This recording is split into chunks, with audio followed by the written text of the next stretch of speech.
Son las 2 de la tarde con 17 minutos. Seguimos platicando con Armando Padilla Herrera sobre esta cuestión que ya nos ha explicado con el sustento legal. Con la ley en la mano. Sí, nos dice que entonces no debió, que fue un exceso lo que hizo el Tribunal Electoral al decidir sobre la sobrerepresentación en el Congreso, con todo y que la haya, que no le corresponde a ellos, que es la Corte.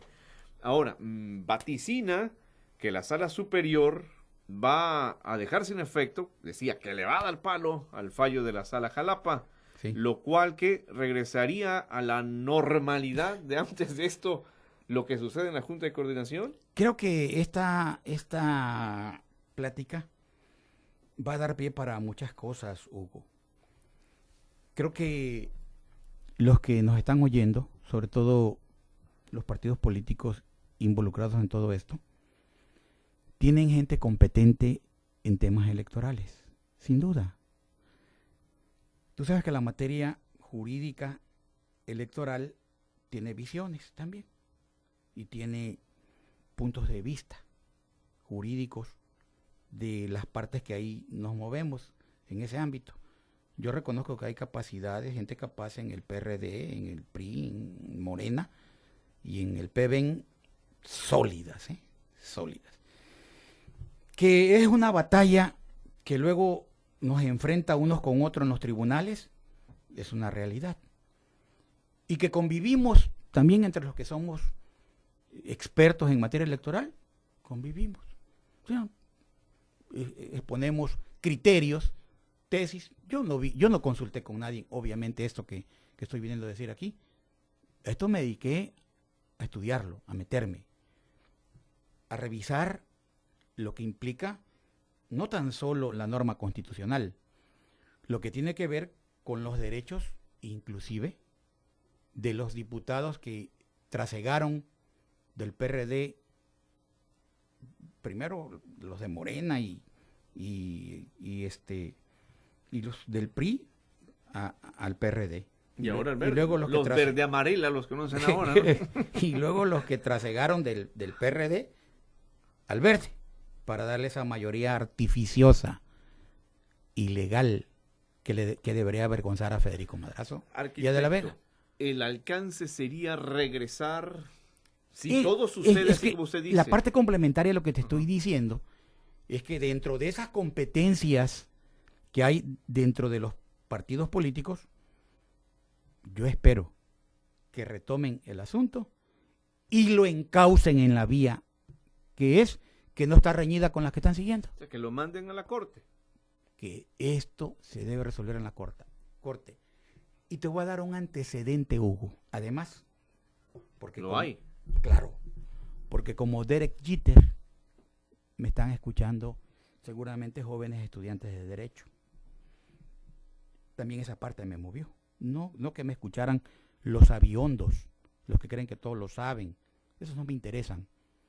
Me interesan los que se están formando, los jóvenes que nos voltean a ver, nuestros desempeños públicos, pero sobre todo los titulares de los poderes públicos en el país y en el Estado. ¿Dónde se fraguó este antecedente, arquitecto? Y entonces, este antecedente lo pude leer en la Sala Jalapa. Y tenía que ver con un recurso que interpuso, por cierto, Maite Dagduk. No recuerdo exactamente qué problema había en el Congreso, pero yo lo leí en las resoluciones a las que acudí en alguna ocasión a Jalapa.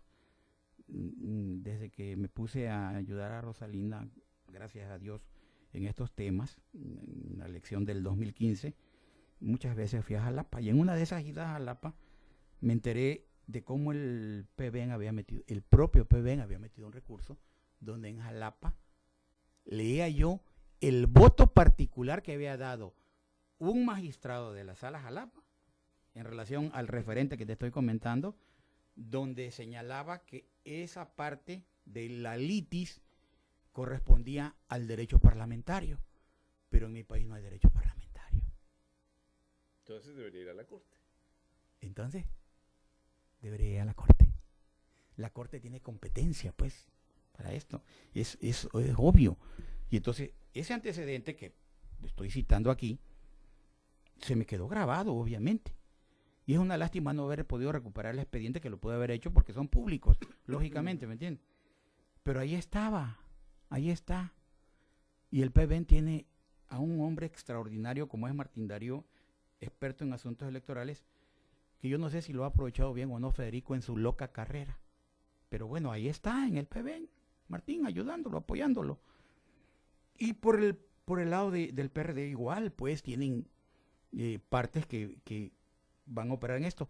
Nada más que esto sí va en contra del PRD, de la sobrerepresentación que se abrogaron en el Congreso, conculcando la libre determinación que tuvo el pueblo en el proceso electoral para decir el PRD es primer lugar electoralmente hablando, el PRI es segundo lugar electoralmente hablando, y el PBN es tercer lugar electoralmente hablando. Aunque ahí hay otra escena.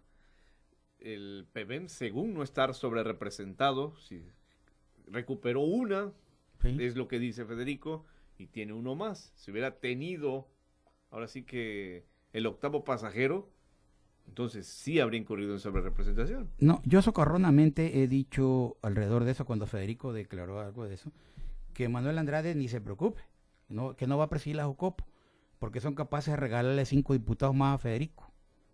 Pero ahí sí incurrirían sobre representación, Pues eso, tipo PRD. Lo digo Ajá. pues socarronamente, ¿entiendes? Lo digo socarronamente, sé que eso es inviable jurídicamente, como era incorrecto jurídicamente y constitucionalmente hablando la sobrerepresentación artificiosa que tuvo el PRD en el Congreso, y que los partidos que concurran a la Corte evidentemente van a ganar ese juicio para que también se frene esa desviación jurídica en la que pretendió e inclusive concurrió el PRD con De la Vega a la cabeza en el Congreso. O sea, sí comparte el criterio de la Sala Jalapa, pero fue la vía incorrecta, ¿así es? No, yo no comparto el criterio de la Sala Jalapa. La Sala Sobre Jalapa la sobrerepresentación. es que le entró al tema, ¿sí? Sobre la sobrerepresentación, pero indebidamente me dice. sin tener facultades Pero el para ello. criterio lo fijó. El criterio es a lo que me refiero. Sí, ¿Concuerda? claro. Concuerda. Fíjate, a ver, qué bueno que me preguntas de eso. Qué bueno que me preguntas eso, porque hay dos. O sea, me estás tocando mi pasión. Qué bueno que lo preguntas. Hay dentro del campo del derecho las acciones de inconstitucionalidad, ¿sí? Y hay dentro del campo del derecho lo que se le llama control de convencionalidad. El control de convencionalidad tiene que ver con los derechos humanos y interviene la Corte Interamericana de Derechos Humanos e intervienen las cortes de los países miembros de todo esto, ¿sí? Y entonces hay un control completo, como le llaman jurídicamente, un control concentrado, que eso es facultad de la Corte Interamericana, y un control difuso, que es facultad de los estados pertenecientes a todo esto. Pero ese tema es de derechos humanos y tiene que ver con los diputados que ahí están trasegando, por ejemplo. Ellos pueden acudir, hasta luces les estoy dando y les estoy ilustrando, les estoy enseñando un caminito que no debo de decir, porque forma parte de ese derecho que tiene el individuo cuando pues tiene libertad para asociarse libremente en un órgano político, en una asociación, en un órgano profesional, etcétera, etcétera, ¿no? La otra parte tiene que ver con la constitucionalidad. Y entonces me hiciste recordar cuando nosotros participamos en aquel famoso juicio del 2000 que anuló la elección de Manuel Andrade. Por la pregunta que me hiciste ahorita. ¿Cuál fue la causal que anuló la elección de Manuel Andrade? Entonces fue la intervención de la televisora estatal, ¿no? Sí, pero jurídica. Inequidad. Claro, sí, inequidad en los medios y todo lo que quieras. Yo trabajé con ese equipo jurídico, por cierto. Y cuando se da el fallo, la causal que esgrimen los ministros de la del Tribunal Electoral es la causal abstracta de nulidad. Para los que estudian derecho, una causal abstracta de nulidad es el uso que se le da a una herramienta legal cuando no se ha resuelto legalmente acerca de ella. Esa fue la causal abstracta de nulidad. Y, lógicamente, aquí pudiéramos entrar en que en la sala Jalapa, a la hora de que los estudiosos de la materia legal pudieran decir, es que la causal en Jalapa, acerca de lo que nos está pasando, como no hay derecho parlamentario, puedan estar utilizando una causal abstracta de nulidad. ¿Pero de nulidad de qué? De nulidad de un derecho que está en la Constitución y que concurre solamente en las facultades del Parlamento. O sea, ni siquiera empata pues con la idea jurídica de esa causal abstracta a la que pudiera concurrir lo que tú me estás preguntando. Jalapa, en la tesis jurídica de resolver, como no se había resuelto alrededor de esto, pueda estar fincando alguna tesis o alguna jurisprudencia bajo la causal abstracta de nulidad del acuerdo pues que se dio ahí y de la sentencia que emitió el Tribunal Electoral. El problema regresa como un ritornello a su origen. No hay competencia. Efectivamente. Lo último, arquitecto, que le pregunto esta tarde, ¿dará tiempo en lo que queda de la legislatura para que eso se resuelva? Si vamos al imaginario de que le dan palo y que luego va a la corte, ¿dará tiempo? Mira, en París, en España, en Alemania, debe dar tiempo. Este país han hecho de las leyes, los que hacen las leyes, un escarnio y una vergüenza. Los más obligados a respetar la ley son los jueces, los magistrados, los ministros de la Corte, y no la respetan. Y los que hacen las leyes, estamos hablando del Congreso, los que tratan de conculcar el Estado de Derecho y tergiversarlo a un estado de cohecho. Lo que hace el ser humano, desde que tenemos conciencia de nuestra vida, por lo menos cristiana, concurren en los 10 mandamientos, 10 mandatos, que están desviados, por cierto, en el cuarto, ¿verdad? Para tergiversarlo a como nos conviene. Así lo hacemos también con las leyes que tienen que ver con los hombres, con la Constitución, con las leyes electorales, con las normas jurídicas. Torcemos pues la ley y los que deberían de respetarla no la respetan. Eso es lo que me trae aquí, que quienes deberían de estar sometidos a la ley no la respetan. ¿De dónde viene? Concluiría yo con una alocución latina, dos alocuciones latinas.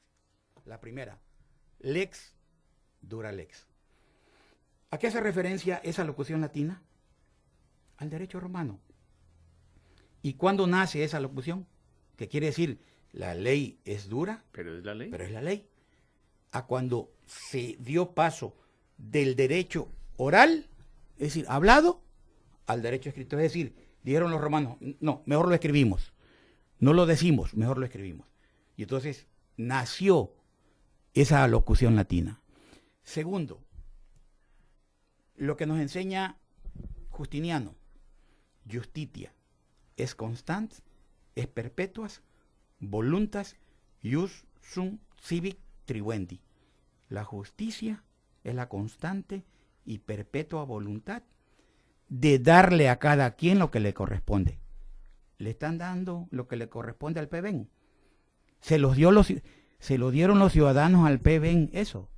Vergüenza le debe dar a Federico Madrazo. Le dieron al PRD a través de la Vega, que estudió en Francia, esa facultad de perpetuarse 3 años en el poder. No se la dieron. Y yo no fui a Francia a estudiar Derecho Electoral. Yo estudié Derecho Electoral, empecé mi carrera electoral cuando Andrés Manuel me puso de suplente de un líder campesino que me honra ser amigo de él. Con él empecé yo mi carrera electoral cuando Aurelio Cordero Aquino lo vi llegar a la primera sesión donde Andrés Manuel me dijo que yo fuera su suplente, con la ley en la mano, y discutir serenamente entre los doctores de la ley a ese hombre con los reglamentos, exigiendo el respeto a la ley. Yo estudié con un campesino, empecé a estudiar con un campesino mi materia electoral, no en la Sorbona, no en Yale, Ya va para y no en 30 años Stanford. eso, casi.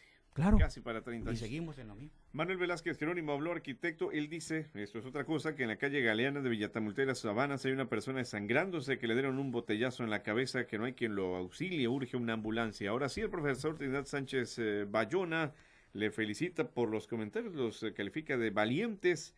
El sistema estatal y federal lo está desperdiciando. ¿No le buscaron? Nada más dígame sí o no, para que le llevara la defensa. No, fíjate que yo tengo una enorme gratitud con Rosalinda López Hernández. Pues en el proceso del 2015, Ricardo Pérez Hernández, que es otro hombre con el que yo igual le tengo un gran cariño y respeto, los dos fuimos requeridos por ella para salvar la elección municipal, que fue el segundo caso donde participé de anulación de una elección en Tabasco. He participado en dos, la anulación del 2000 y la anulación del 2015, faltando 3 segundos para las 12 del día. El ingeniero Julio César Muñoz saluda. Además, un saludo a la licenciada Rosalinda. Bueno, que creo que nos está escuchando. A ver, y alguien más aquí me pide que le guarde el anonimato, le pide su número telefónico, se lo doy, arquitecto, aquí los datos para que... lo doy, ha sido público, 9931 5342 81. Bueno, ahí está. Arquitecto Padilla, le agradezco que venga al programa, estaremos atentos del cauce que tomen estas aguas. Vamos a ver qué pasa, ¿no? Esperemos que este país encuentre su cauce legal. Cedillo, el presidente Cedillo, suprimió la Suprema Corte de Justicia de la Nación, no sé cuántos días, no recuerdo. Hoy estoy ayudando a Andrés Manuel en su propósito, López Obrador. Los ministros de la Suprema Corte, tú sabes los sueldos escandalosos que tienen, superiores en el doble quizás al del propio presidente de la República. Ojalá y que esos sueldos escandalosos sirvan para algo. Y ojalá que en el propósito que yo persigo de apoyar a Andrés, si llegara, lo primero que tendría que hacer es ponerle una bomba a eso, volverlo a desaparecer y volver a formar un poder judicial austero, respetuoso de la norma constitucional, para que el imperio de mi país sea el imperio de la ley y no el del cohecho, como sucede en el Congreso de Tabasco. Arquitecto Padilla, es una nueva oportunidad. Sí, gracias amigo. Vamos a la pausa, regresamos, ya faltan 25 minutos para las 3 de la tarde. Que une, informa, entretiene, su música te mueve, la ves si la tienes.